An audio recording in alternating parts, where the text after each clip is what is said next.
Chief Minister Chandrababu Naidu is at it again, possibly for the fifth time in just 2025.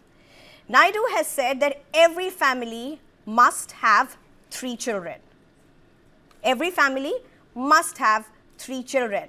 Naidu says population growth should be viewed as an opportunity, not a burden, especially at a time when many regions are aging rapidly. The Chief Minister's remarks underline a growing concern that India's demographic advantage could slip away if birth rates continue to fall. That's something we'll get back to in a bit. But this is also evident from what seems to be increasingly a north versus south divide on population, with southern chief ministers raising big concerns. MK Stalin is another chief minister who has been very vocal for more children. But MK Stalin's reasons are very different, from saying have more babies immediately to why not have 16 babies. His concern is delimitation, where he has repeatedly said population-based delimitation will punish southern states for strict population control measures. And it's not just chief ministers. Mohan Bhagwat has repeatedly spoken of need for families to have 3 children. A declining population is a serious concern. According to him, demographic science suggests that when a society's total fertility rate falls below 2.1, it risks facing extinction. This decline does not necessarily require external threats. A society can gradually fade away from its own. From demographic dividends to delimitations, why do politicians want you to have more babies? Are we sitting on a population time bomb? Why do I say that?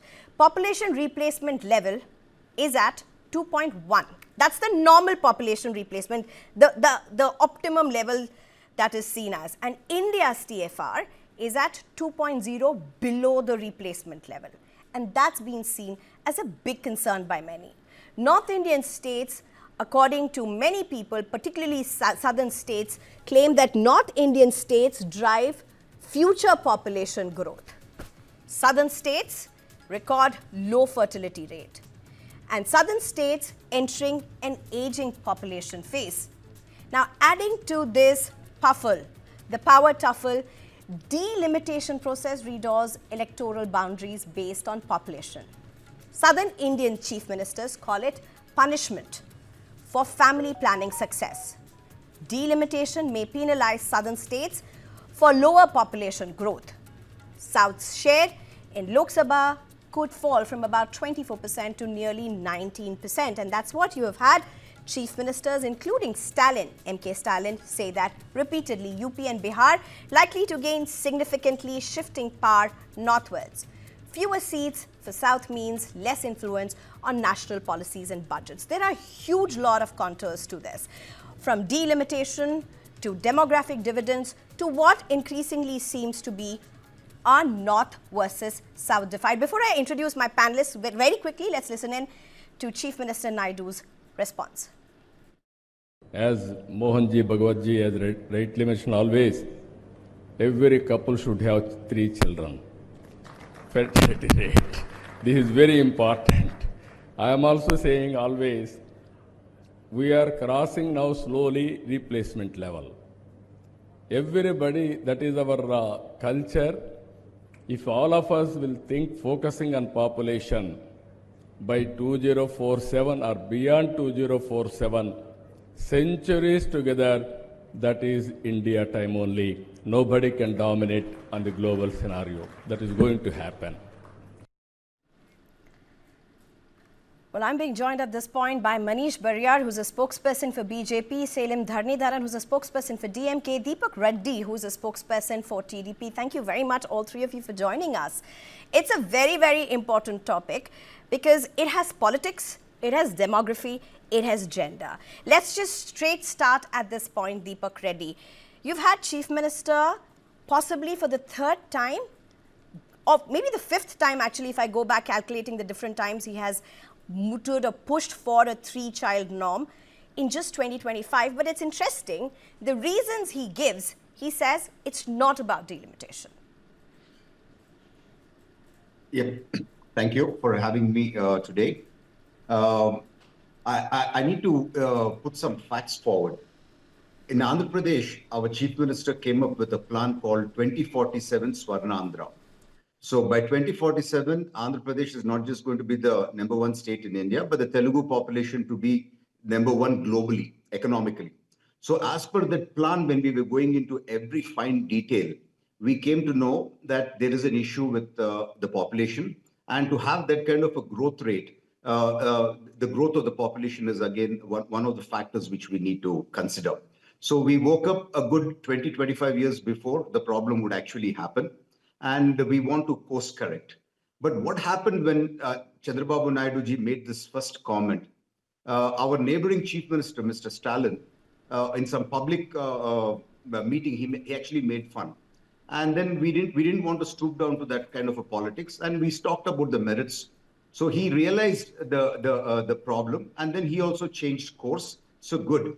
But as far as we are concerned, we are looking at from the development angle.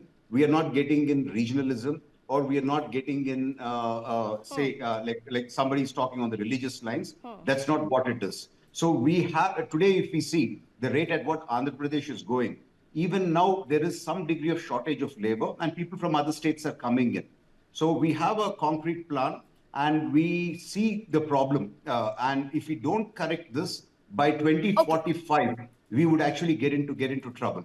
And one more thing, we in the southern states have really did our best and did population control with unlike the northern states. True. So the argument is that we should not be penalized for the good work what we have done. That's also an argument which is floating around, Snehaji. So Deepak Reddy, then are you agreeing should not be penalized also gets into the delimitation ambit? That's something that I would ask. Since you brought that point particularly up, that south of India must not be penalized, then are you also concerned about the delimitation? 100% we are concerned, because in 1973, our South Indian states population was around 24% of the population. Now we have dropped to a good 19%. So there's a 5% difference. So this is a matter of concern. So what we would be requesting is, we need to have a freeze for some more time and let the balance come out, and then we can look at it. This is what we would be asking for. Doing good work, southern states should not be penalized is one thing. And next is, and our economy is growing at such a pace. So to maintain that growth, we need to increase our population demographics. And this is the kind of a scientific approach Andhra Pradesh has. So demographic dividends, need for more people to work, more employable hands, and then you have the delimitation. Manish Barer, ideally I should be coming to you, but before I come to you, very quickly, Selim Dharnidharan. Last time I had both of you with me, both of you did not agree with each other, Selim Dharnidharan. But here Deepak Reddy saying delimitation is also a point. Importantly, with what MK Stalin has been saying, can you really separate politics, delimitation and demography with what is being increasingly pitched as now the three-child norm? Or as MK Stalin once said, why not have 16 children? No, I think that is not what he said. I think that was don't want to digress, but sure. But what he actually meant was, back in the days when couples used to get married, in Tamil there is saying, "Padinare petru peruvalu valga," which means have 16 and stay blessed, is what historically in Tamil 100 years back, 200 years back, they used to say. So now we gone away from it and said have one child. And he said union government is now, based on their actions, may force us to say that old saying that have 16 and be happy. So that is what he said. That, see, the basic problem here is not about how many children one should have. It is about, why do you penalize southern states for birth control? Why was birth control done in the southern states? Simply because in the 1970s, one-child policy was introduced by the union government. In the interest of the country, the southern states followed that policy rigorously. And because of that, the birth rate reduced. TFR rate in Tamil Nadu is about 1.6, 1.7, lower than the total replacement rate, which is commensurate with the Western countries also. So you should not penalize us. So similarly, even during Vajpayee's time, delimitation was extended for another 25 years. So it's up to lapse in 26. So the BJP government, what they should do is, they should do another freeze for 25 years or 15 years. Okay, you may ask a contrary question saying, okay, in Uttar Pradesh, one parliamentarian represents about 3 million people. In Tamil Nadu, one parliamentarian represents 50 people. Or in Sikkim, one parliamentarian represents, let's say, 7.5 lakh people. My point is, increase the number of parliamentarians by 3 or 4 in every state, so that maybe in Tamil Nadu, the number of parliamentarians would represent only 5 lakh, but in No, UP, they represent 1.5 lakh. So, Salem, with the argument that you're making, there's also another concern that extending a freeze doesn't necessarily mean that the North and the South really will be at the same equilibrium. It's not necessary that the North will stabilize or fall to a level that the South has, or the South will be able to catch up in terms of numbers. So that itself is a problematic, you may see that as temporary solution. Salim, I'll just come back to you. Manish Baryar, to you. Look at what, one, your ally, two, your opposition, both of them seem to be very much at one vocal note. And that is, they just do not see eye to eye with a two-child policy anymore. And it's increasingly worrying Southern versus the North, with even Chief Minister Naidu repeatedly saying this.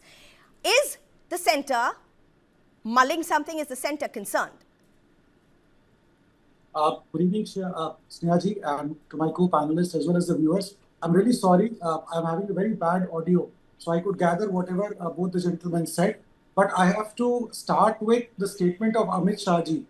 This entire North versus South divide is a bogey that, unfortunately, DMK is playing pretty low-level politics, because he said very clearly that none of the South Indian states are going to really suffer as far as when delimitation is will be done, and it will be on proportional basis. So there is no question of this entire North and South divide, because the country is one, and the entire thinking is about the growth and development of the country and the welfare of the people. So I don't think that is an issue.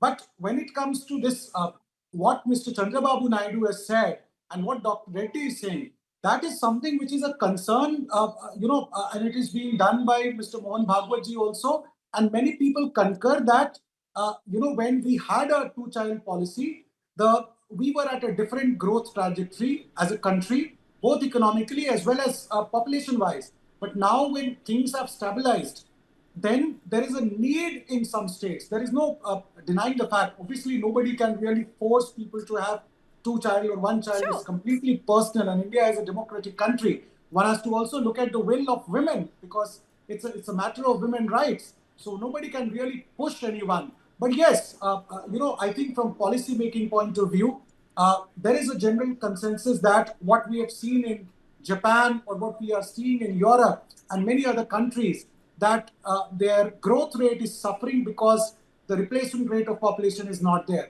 From that perspective, I think this is a general kind of a discussion. That's what I can say.